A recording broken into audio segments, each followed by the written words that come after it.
Good morning guys, આજે 26મી જાન્યુઆરી છે એટલે બધાને મારા તરફથી 26મી જાન્યુઆરીની ખૂબ ખૂબ શુભેચ્છા. અને આજે રજા હોવાથી અમે લોકોએ સોજીના પૂડા બનાવ્યા અને પૂડા બનાવતી હતી ત્યાં ક્રિશિવ આવીને થોડી વારે ખાઈ જતો હતો અને પછી એની સાયકલ પર તિરંગો લટકાયો અને તિરંગો લટકાવીને સાયકલ ચલાવતો હતો કે આ માણક મમ્મી તિરંગો પડી જશે. મેં કહ્યું ના, તિરંગો નહીં પડે.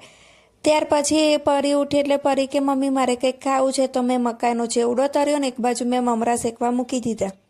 મમરા શેકાતા હતા ત્યાં સુધી મકાઈનો ચેવડો ને એની અંદર મેં તરેલા શિંગદાણા, દરેલી ખાંડ અને મીઠું મરચું નાખીને તૈયાર કર્યો અને બીજી બાજુ મમરા શેકવા બેસી ગઈ. તો મમરા શેકાયા એટલે પછી હું મમરાનો વઘાર કરવા બેઠી. તો પરી કે મમ્મી સાદા મમરા ના વઘારતી, પરંતુ મને લસણિયાવાળા મમરા બનાવી આપે ને લસણિયા મમરા ખૂબ જ ભાવે છે. તો મેં પછી લસણિયા મમરા બનાવવાની તૈયારી કરી.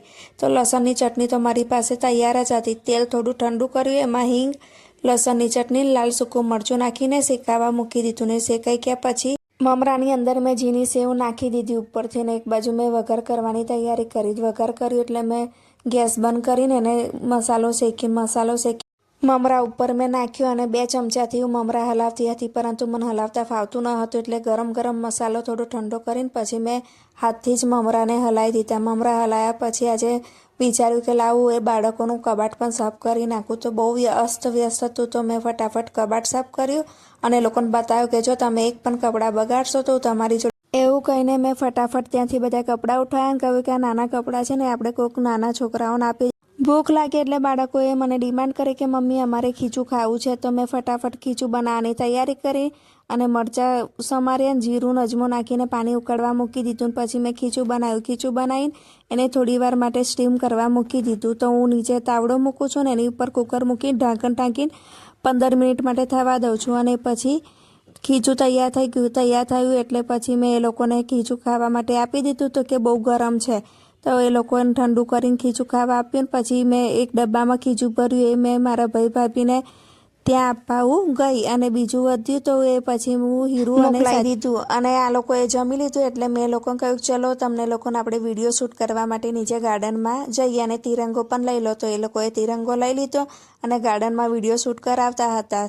ક્રિશિવે તો ખૂબ સરસ વિડીયો શૂટ કરાવ્યો. પછી હું મારા ભાભીની હોટલે થોડીવાર ત્યાં બેસવા ગઈ અને આજે મારો દિવસ પણ પસાર ન હતો થતો એટલે હું એમની હોટલે બેસવા ગઈ.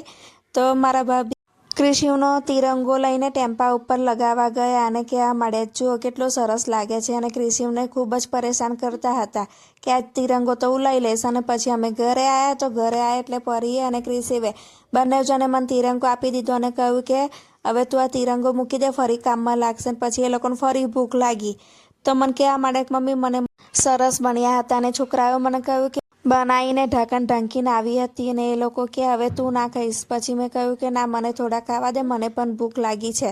તો કે સારું, પણ થોડુંક જ ખાજે. એમ કરીને મેં થોડા ખાઈ લીધા. મારી તબિયત સારી નહોતી લાગતી એટલે મેં બંને જણને કહ્યું કે તમે લોકો જમી લો એટલે આ બોટલો ફ્રીજમાં ભરીને મૂકજો અને થાળી બેઝિકમાં મૂકી આવજો. હવે થોડી વાર આરામ કરવા જાઉં છું.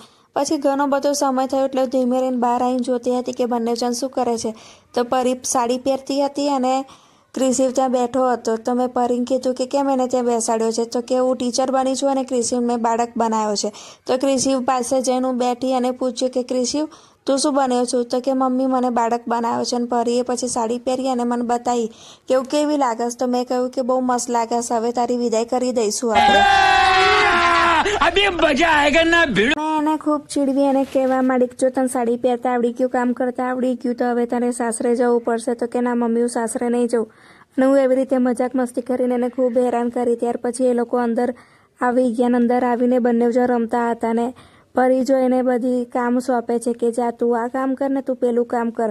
તો કે હું તારી ટીચર છું એટલે મારી બધી વાત તારે માનવી પડશે. એમ કહીને વહી ધમકાવતી હતી. ને સૂઈ થયું તો મને એકદમ યાદ આવ્યું કે અંદર ડબ્બામાં ચોકલેટ પડી છે. તો મેં બંને જણને કહ્યું કે જાઓ સ્ટોર રૂમ ઓપન કરો, એમાં ત્યાં ચોકલેટ પડી છે.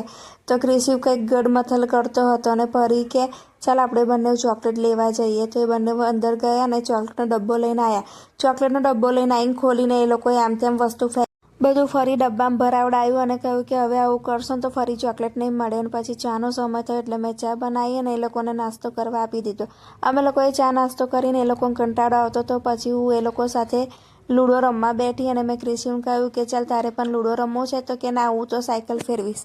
તો હું અને પરી લૂડો રમતા હતા તો હવે અમને લૂડો રમવા દેતો ન હતો અને અમે દાવ લઈએ એટલે હવે વચ્ચેથી કૂકી લઈ લે નહીં તો પાછો લઈને ભાગી જતો હતો. આમને આમ સાંજ પડવા આવી એટલે હું એ લોકોને નીચે રમવા લઈ ગઈ. તો નીચે રમવા ગઈ તો ત્યાં મને ક્રિશિવ જીત કરીને કહેવા માંડ્યો કે મમ્મી મારે ઝૂલામાં બેસવું છે, તો તું ઝૂલાઈને. મેં કહ્યું કે હવે તું મોટો થયો તો જાતે ઝૂલ.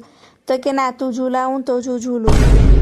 આજે 26મી જાન્યુઆરી હોવાને લીધે આજે અમારી બાજુ ચોકલેટો બહુ જ વેચાતી હતી. નાના છોકરાઓને સૌથી વધુ ફાયદો થયો કે આજે અવનવી ચોકલેટો ખાવા મળીને લાઇનમાં ઊભા રહીને એ લોકોએ ચોકલેટ લીધી, પછી ખાધી.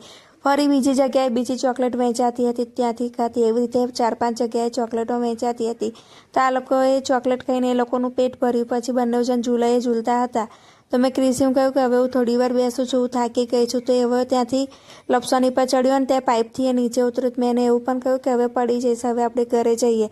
ઘરે આવી એટલે મેં દાળ ભાત બનાવ્યા ને આજે મારે દાળ ભાત ખાવાની ઈચ્છા નથી. મેં બાજરીનો રોટલો બનાવીને એને છાશમાં જમવાનું બની ગયું અને અમે લોકોએ જમી લીધું. જમીન બધું કામ પૂરું કર્યું ત્યાર પછી હું અને પરી બંને જણ નીચે ઉતરીને સોડા લેવા ગયા. સોડા લઈને આવ્યા તો પરીએ અલગ અલગ 2 સોડા લીધી. પછી અમે બધાએ સોડા પીધી અને અમે મજા કરી અને અમારો આજનો દિવસ આમ જ પૂરો થયો. તો મિત્રો તમને આજનો મારો આ વ્લોગ કેવો લાગ્યો એ મને અવશ્ય જણાવજો.